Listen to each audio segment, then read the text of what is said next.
जब दो समानांतर रेखाओं को एक तिर्यक रेखा काटती है तो उसके संगत कोण बराबर होते हैं और एकांतर कोण बराबर होते हैं। यही हम इसमें समझेंगे।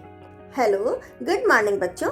आज की क्लास कक्षा 6 के लिए मैथ से अभ्यास 9C लंब और समानांतर रेखाएं। बच्चों, अब हम इस वीडियो में दो समानांतर रेखाओं पर एक तिर्यक रेखा द्वारा बने हुए कोणों के बारे में समझेंगे और ये समझेंगे कि इसकी आवश्यकता हमें कब और कहाँ पड़ती है। तो चलिए शुरू करते हैं वीडियो आपके लिए पार्ट 3 के रूप में।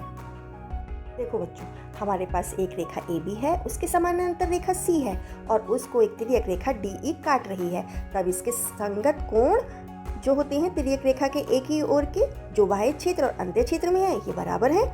इसी तरीके से एकांतर कोण तिर्यक रेखा के अंत्य क्षेत्र के विपरीत दिशा में, मतलब ये कोण और इसका विपरीत दिशा का कोण ये एकांतर कोण कहलाते हैं और ये भी बराबर होते हैं। तब तिर्यक रेखा के एक ही ओर के अंतः कोणों का योगफल 180 डिग्री होता है, अर्थात ये संपूरक कोण होते हैं। ठीक है बच्चों। अब बच्चों, हम अभ्यास 9C के कुछ इन प्रश्नों को हल करना सीखेंगे। ठीक है बच्चों, देखो निम्नांकित चित्रों में दो रेखाओं L और M को एक तिर्यक रेखा T काटती है। कुछ कोणों के माप लिखे गए हैं। बताइए कि क्या L और M समानांतर हैं? यदि है तो इसका कारण बताइए, यदि समानांतर नहीं है तो उसका भी कारण बताइए। तो बच्चों देखो, पहला ये चित्र है हमारा। इसमें हमें 50 डिग्री का कोण दिया गया है बाह्य क्षेत्र में, इधर भी बाह्य क्षेत्र में हमें 120 डिग्री का कोण दिया गया है। लेकिन अब हम इसको संगत कोण की तरह देखेंगे तो संगत कोण क्या होता है? तिर्यक रेखा के एक ही तरफ बने हुए कोण हमें हमारे संगत कोण कहलाते हैं, जिसमें एक कोण अंतः क्षेत्र में होता है और एक कोण बाह्य क्षेत्र में होता है। अब हमें ये नहीं पता है, ये पता है, लेकिन आपको पता है कि एक लाइन पर बना हुआ कोण 180 डिग्री का होता है। तब हम 180 डिग्री में से ये 50 डिग्री को घटा देंगे, तब हमें कितना मिलेगा? 130 डिग्री। लेकिन इधर बाहर कौन सा कितने नंबर का कोण है? 120 डिग्री का, जो कि बराबर नहीं है। और संगत कोण आपस में बराबर होते हैं, तो ये संगत कोण नहीं है। ठीक है, ये हमारा संगत कोण नहीं है। इसी तरीके से हम इसको देखेंगे, ये भी तिर्यक रेखा के एक ही साइड के हम कोण देखेंगे, जिसका एक कोण बाह्य क्षेत्र में और एक कोण अंत्य क्षेत्र में होगा। तब हमें इधर का कोण दिया गया है, ये नहीं दिया, हमें यही पता करना है। तो एक सीधी लाइन पे 180 डिग्री का कोण होता है, यहाँ 60 है, तो 180 डिग्री में से ये 60 डिग्री का कोण घटा देंगे तो कितना आया? 120 डिग्री।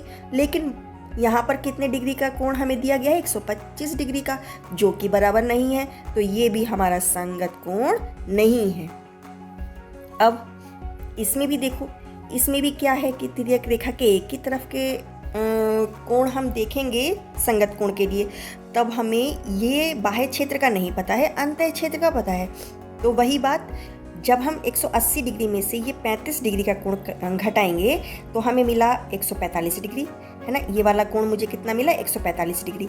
लेकिन यहाँ पर हमें 135 डिग्री दिया गया है, जो कि बराबर नहीं है, तो इसलिए हमारा ये भी कोण संगत कोण नहीं है।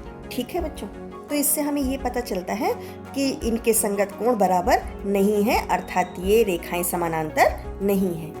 बच्चों, दूसरा प्रश्न है, चित्र में AB समानांतर CD और CD समानांतर EF, तब क्या AB समानांतर EF होगा? तो इसका कारण बताइए। अब बच्चों, समानांतर जब रेखाएं होती हैं तो उनके जो संगत कोण होते हैं वो बराबर होते हैं, है ना। ये हमने पढ़ा हुआ है, अब ये सीखा था। तो AB समानांतर CD के, तो इसका क्या मतलब हो गया? ये रेखा इस रेखा के समानांतर है, तो ये एक कोण 1 और कोण 2 बराबर होंगे। ठीक है, सही लिख दिया। अब दूसरा है CD समानांतर EF, ये CD रेखा EF रेखा के समानांतर है, तब क्या हो गया? कोण 2 कोण 3 के बराबर हो गया। ठीक है, ये भी सही लिख दिया।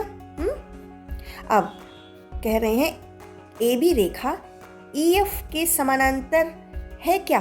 तो जब ये रेखा इसके समानांतर है, ये रेखा इसके समानांतर है, तो ये वाली AB रेखा EF के समानांतर जरूर होगी। तो जब ये समानांतर होगी तो कोण 1 कोण 3 के बराबर होगा। ठीक है बच्चों। अब बच्चों, तीसरा प्रश्न है, चित्र में कोण 1 और कोण 2 समान है, ये कोण 1 कोण 2 समान है। कारण बताइए जिससे यह सिद्ध हो सके कि L समानांतर M। ये जो रेखा L है वो रेखा M के समानांतर है। तो बच्चों यह तो बहुत सिंपल है।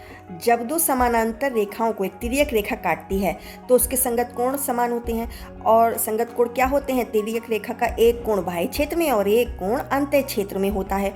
बच्चों जब कोण 1 बराबर है कोण 2 के तो फिर हमारी जो रेखा है L समानांतर M के हो जाएगी। ठीक है बच्चों, अब यहाँ पर आपकी अभ्यास कंप्लीट होती है। अगर कोई आपका कन्फ्यूजन है तो बताइएगा, मैं आंसर करूँगी। All the best.